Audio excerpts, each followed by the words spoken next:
Hi hello నమస్తే, నేను కృష్ణాంజనేయులు. ముంబై నటిని అక్రమ కేసు పెట్టి వేధించినటువంటి వ్యవహారంలో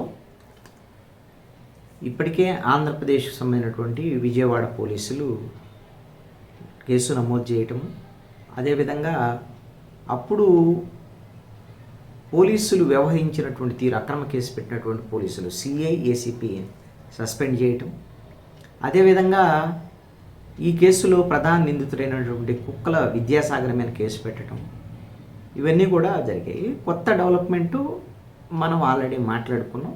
3 ఐపీఎస్ ఆఫీసర్లని ఆంధ్రప్రదేశ్ ప్రభుత్వం సస్పెండ్ చేసింది. అయితే ఈ తర్వాత ఈ కేసు ఏ మలుపు తీసుకోబోతుంది, ఏ దిశగా కేసు దర్యాప్తు జరగబోతుంది? ఐపీఎస్ అధికారులు 3 పిఎస్ఆర్ ఆంజనేయులు, కాంతిరామ్ టాటా, విశాల్ గున్ని, ఈ 3 సస్పెండ్ చేశారు. కానీ వీళ్ళు నిందితులు అవుతారా? రేపు పొద్దున వీళ్ళని నిందితులుగా చేర్చేదానికి అవకాశం ఉందా? ఒకటి.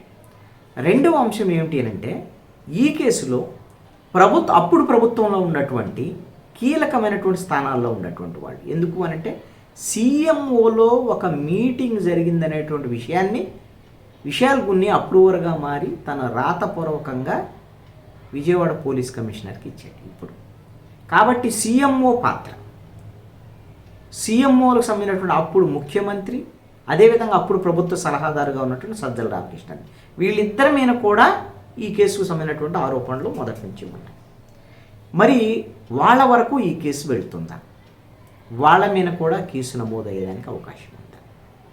అదేవిధంగా అసలు ఈ కేసుకు మూలమైనటువంటి సజ్జన్ జిందాల్, ఆయన తనను లైంగికంగా వేధించాడని కదా ముంబైలో కేసు పెట్టింది. ఆ కేసు నుంచి సజ్జన్ జిందాల్ని కాపాడటం కోసమే కదా అప్పుడు జగన్మోహన్ రెడ్డి ప్రభుత్వము ముంబై నటిని ఆంధ్రప్రదేశ్కి తీసుకొచ్చి అక్రమ కేసు పెట్టి వేధింపులు గురి చేసి ముంబైలో ఆవిడ పెట్టినటువంటి కేసు వీగిపోయేటువంటి విధంగా సజ్జన్ జిందాల్ గారు చేశారు అనేటువంటిది. ఇది సీక్వెన్స్లో ఈవిడని తీసుకొచ్చిన సమయము, ఆయన సజ్జన్ జిందాల్ మీద ఉన్నటువంటి కేసు ఉపసంహరించుకున్నటువంటి, ఆ కేసు కొట్టివేసినటువంటి సమయం అక్కడ పోలీసు, ఇవన్నీ కూడా తేలినటువంటి అంశం. ఈ నేపథ్యంలో కేసు దర్యాప్తు ఎలా జరగబోతుంది? ప్రభుత్వం ఏమైనా సరే ఐపీఎస్ ఆఫీసర్ని సస్పెండ్ చేయటం అనేటువంటిది ఏమైనా పొరపాటున జరిగిందా, లేదు అంటే కన్స్ట్రక్టివ్గా వీళ్ళ దగ్గర ఆధారాలు దొరికాయా అనేటువంటిది ఇప్పుడు ఆసక్తికరమైనటువంటి అంశం. ఈ కేసు అనుకున్నంత చిన్నది కాదు, సులువైనటువంటిది కూడా కాదు. చిన్న కేసుగా మాత్రం కానే కాదు. ఎందుకు అని అంటే ఒక మహిళ, ఆవిడ యాక్టర్ కావచ్చు, డాక్టర్ కావచ్చు, ఏమైనా కావచ్చు, ఈ సంగతి తర్వాత, ఒక మహిళ మీద ఒక ప్రభుత్వం, ఒక పోలీస్ శాఖ మొత్తం అక్రమ కేసులు పెట్టి ఆవిడ హక్కులు మొత్తాన్ని హరించి వేయటం అనేటువంటిది అతి పెద్ద అంశం ఇది.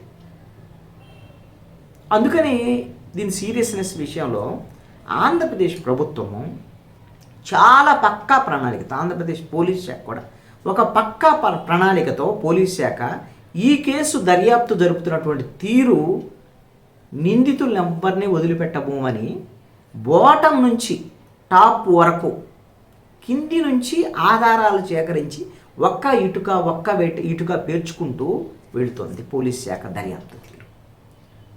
ఎంతవరకు వెళ్ళబోతుంది అనేటువంటి దాని మీద నేను కొన్ని నాకున్నటువంటి పరిశీలన ప్రకారంగా నేను కొన్ని ఈ కేసుకు సంబంధించినటువంటి ఆధారాల విషయాల్లో నేను చెప్తాను. ఎంతవరకు వెళ్తారు వీళ్ళు అనేటువంటిది, దర్యాప్తుకు సంబంధించినటువంటి ఎవరెవరు నిందితులుగా ఉండబోతున్నారు అనేటువంటి విషయం ఇప్పుడు వరకు వచ్చినటువంటి పరిణామం. కాదంబరి జత్వాని కొన్ని ఆరోపణలు చేశారు. మొదటిగా కుక్కల విద్యాసాగర్ మీద, కుక్కల విద్యాసాగరు అక్రమ డాక్యుమెంట్లు ఇవన్నీ పెట్టి కేసు పెట్టాడు ఆవిడ మీద. అతను ఈ కేసులో ప్రధానంగా A1 నిందితుడు. మొదట ఏం చేశారు పోలీసులు, ఎవరైతే ఈవిడ ముంబై నటి భూమి అమ్మింది, ఎవరికో అగ్రిమెంట్ చేసుకుంది అనేటువంటి దాని మీద కథ కేసు పెట్టింది, వాళ్ళిద్దరిని విచారించారు. వాళ్ళు అసలు మాకు అమ్మనే అమ్మలేదు, మాకు అసలు ఏ అగ్రిమెంట్ చేసుకోలేదు, ఇదంతా అబద్ధం అనేటువంటి దాని మీద చెప్పి వాళ్ళు స్టేట్మెంట్ ఇచ్చారు. వాళ్ళు ఏం నిందితులుగా దీంట్లో వాళ్ళు సాక్షులుగా ఉంటారు. మరి కేసు పెట్టినటువంటి ఎస్హెచ్ఓ, ఇబ్రహీంపట్నం ఎస్హెచ్ఓ, నాకు తెలిసి ఆయన సత్యనారాయణ, అదేవిధంగా ఏసీపీ హనుమంతరావు, వీళ్ళిద్దరిని అక్రమ కేసు పెట్టిన దాని మీద సస్పెండ్ చేశారు. అంతటితో ఆగల. ఐపీఎస్ ఆఫీసర్లకు సంబంధించినటువంటి పాత్ర విషయంలో 3 ఐపీఎస్ను సస్పెండ్ చేయడం వెనక ముగ్గురులో దీంట్లో పాత్రధారిగా ఉన్నటువంటి వ్యక్తి విశాల్ గున్ని. ఆయన డీసీపీగా ఉన్నాడు అప్పుడు విజయవాడ. ఆయన నేరుగా వెళ్ళి ముంబైకి వెళ్ళి ఆవిడ్ని వాళ్ళ కుటుంబీకులు అందరిని తీసుకొచ్చింది ఆయన నేతృత్వంలోనే. కొంతమంది పోలీసులు వెళ్ళారు. అయితే ఆయన జరిగినటువంటి మొత్తం అంశాలని రాతపూర్వకంగా 3 పేజీల్లో విజయవాడ పోలీస్ కమిషనర్కి ఇచ్చాడు. ఆయన అప్రూవర్గా మారారు అనేటువంటిది పోలీస్ శాఖలో ఉన్నటువంటి సమాచారం. ఎందుకు ఆయన ఆ పని చేయాల్సి వచ్చింది అనేటువంటి విషయాన్ని కూడా ఈయన అప్రూవర్గా మారినప్పుడు ఆయన యొక్క స్టేట్మెంట్లో రాశారు. వాస్తవంగా ఆయన ఈ ఏడాది జనవరి 29వ తేదీన విజయవాడ నుంచి విశాఖపట్నంకు డిఐజీగా ట్రాన్స్ఫర్ అయ్యారు. ఆయన విశాఖపట్నం వెళ్ళాలి. అయితే అప్పుడు 29వ తేదీ ఆయన ట్రాన్స్ఫర్ అయితే 31వ తేదీన ఆయన రిలీవ్ చేయకుండా విజయవాడ పోలీస్ కమిషనర్ని, అదేవిధంగా విశాల్ గున్ని, డీసీపీగా ఉన్నటువంటి విశాల్ గున్ని, కాంతిరాన్ టాటాని, విశాల్ గున్నిని, అప్పుడు ఇంటెలిజెన్స్ చీఫ్గా ఉన్నటువంటి పిఎస్ఆర్ ఆంజనేయులు సీఎంఓకి పిలిపించి ఈ ముంబై నటికి సంబంధించినటువంటి కేసును అప్పగించి ఆవిడ్ని తీసుకొని వచ్చి ఈ టాస్క్ కంప్లీట్ చేస్తే మాత్రమే మిమ్మల్ని విశాఖపట్నానికి పంపిస్తాను అని విశాల్ గున్ని మీద ఒత్తిడి తీసుకొచ్చినటువంటి నేపథ్యంలో నేను తప్పనిసరి పరిస్థితిలో ఈ పని చేయాల్సి వచ్చింది అని ఆయన రాసినటువంటి అంశం ఆయన స్టేట్మెంట్లో. అప్పుడు మార్చి 2వ తారీఖున ఫిబ్రవరి 2వ తేదీన కేసు నమోదైంది. అయితే ఈ ఫిబ్రవరి 2వ తేదీన కేసు నమోదైంది అని అంటే అప్పటికే 3 రోజుల ముందు ఈ ప్రణాళికలన్నీ కూడా ఎక్కడ సీఎంఓలో జరిగాయి అనేటువంటిది ఇది విశాల్ గున్ని ఇచ్చినటువంటి స్టేట్మెంట్ ప్రకారంగా. మరి సీఎంఓకు పిలిచి ఈ విధంగా తన అధికారాన్ని దుర్వినియోగం చేశారు.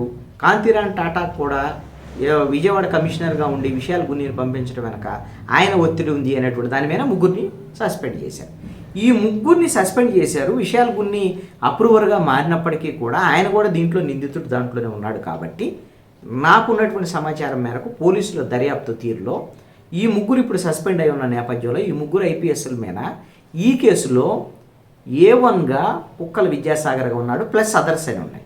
దాంట్లో 120B సెక్షన్ ఐపీసీ 120B కుట్ర కేసును కూడా, కుట్ర అనేటువంటి అంశాన్ని కూడా చేర్చి ఈ 3 మీద కూడా ఎఫ్ఐఆర్లో వీళ్ళను కూడా నిందితులుగా చేర్చేదానికి అవకాశం ఉండొచ్చు. తర్వాత వాళ్ళని విచారించవచ్చు, వాళ్ళని అరెస్ట్ చేస్తారా లేకపోతే విచారిస్తారా, ఏం చేస్తారు, విచారించిన తర్వాత ఆధారాలు సేకరిస్తారని చూడాలి. ఈ విషయాలు కొన్ని ముందు ఫస్ట్ ఈయన ఒక స్టేట్మెంట్ ఇచ్చాడుగా, అందుకు అనుగుణంగా బహుశా కోర్టు అనుమతితోనో ఏమో ఆయన్ని విచారణకు పిలవచ్చు. పిలిచి ముందు ఆయన దగ్గర నుంచి ఇంకా డీటెయిల్స్ తీసుకునేదానికి అవకాశాలు ఉంటుంది. ఆ తర్వాత కాంతిరాన్ టాటా, పిఎస్ఆర్ ఆంజనేయులు కూడా పిలిచేదానికి అవకాశం ఉంది. మరి అంతటితో ఆగుతుందా? వాళ్ళని నిందితులుగా చేర్చవచ్చు, అదేవిధంగా వాళ్ళని విచారణకు పిలవచ్చు, ఆ తర్వాత అరెస్ట్ కూడా చేయొచ్చు వాళ్ళు నిందితులుగా చేరిస్తే వాళ్ళని. దీన్ని అంతటితో ఆగుతుందా? సీఎంఓలో ఈ మీటింగ్ జరిగింది. సీఎంఓలో మీటింగ్ పిఎస్ఆర్ ఆంజనేయులు పెట్టినప్పటికి కూడా ఇంటెలిజెన్స్ చీఫ్గా ఉండి సీఎంకు తెలియకుండా అప్పుడు ప్రభుత్వంలో కీలకంగా ఉన్నట్టు సజ్జల రామకృష్ణారెడ్డి పాత్ర ఉంది అనేటువంటి దాని మీద ఈ కేసు మొదటి నుంచి వచ్చినటువంటి అప్పటి నుంచి ఉన్న ఆరోపణ, వాళ్ళిద్దరికి సంబంధించినటువంటి పాత్ర ఏమిటి అనేటువంటి అంశాల మీద కూడా వీళ్ళు ఈ 3 నుంచి సమాచారాన్ని సేకరించేదానికి అవకాశం ఉంది.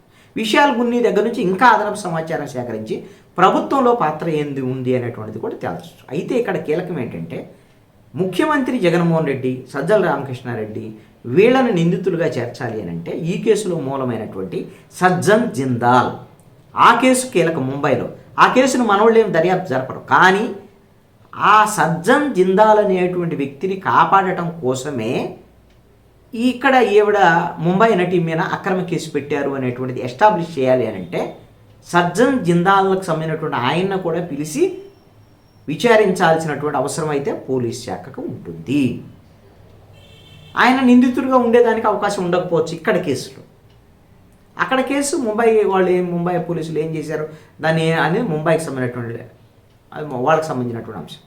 మరి సజ్జన్ జిందాల్ను విచారించిన తర్వాత ఒకవేళ అతను చెప్పినటువంటి అంశాలు ఇవన్నిటికి అనుగుణంగా అప్పుడు ముఖ్యమంత్రి పాత్ర, అప్పుడు సజ్జల రామకృష్ణారెడ్డి పాత్ర సలహాదారు ఉన్నది అని అంటే బహుశా ఒక మహిళకు సంబంధించినటువంటి అక్రమ కేసులో, ఆవిడ వేధింపులకు సంబంధించినటువంటి కేసులో మాజీ ముఖ్యమంత్రి అప్పుడు ముఖ్యమంత్రిగా ఉన్నారు, ఆయన మీద కేసు నమోదయ్యేదానికి అవకాశాలు ఉండొచ్చు.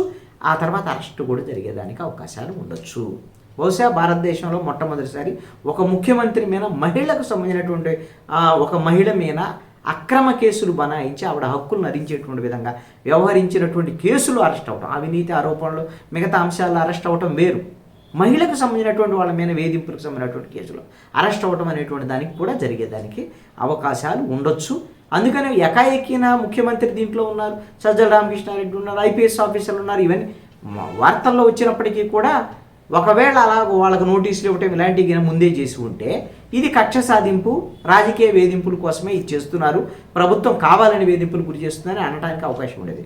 1 by 1 ఈ విధంగా విచారణ చేసుకుంటూ వచ్చినటువంటి ఆధారాలకు అనుగుణంగా ముందుకెళ్తున్నారు కాబట్టి ఇవి రాజకీయ కక్ష సాధింపు అనేటువంటి అంశం కింద రాకపోవచ్చు. దీంట్లో కీలకమైనటువంటి ఎలక్ట్రానిక్ ఎవిడెన్స్ అనేటువంటిది కూడా కీలకమైనటువంటి దానికి అవకాశం ఉండదు. వాట్సాప్కి సంబంధించినటువంటి మెసేజ్లు, మెయిల్స్ ద్వారాగా ఏమైనా ఆదేశాలు ఇచ్చారా, తర్వాత గూగుల్ టేక్అవుట్స్ ఏమిటి, వాళ్ళ ఫోన్ సంబంధించినటువంటి సంభాషణలు ఏంటి అనేటువంటి అంశాలు కూడా దీంట్లో కీలకమయ్యేదానికి అవకాశం.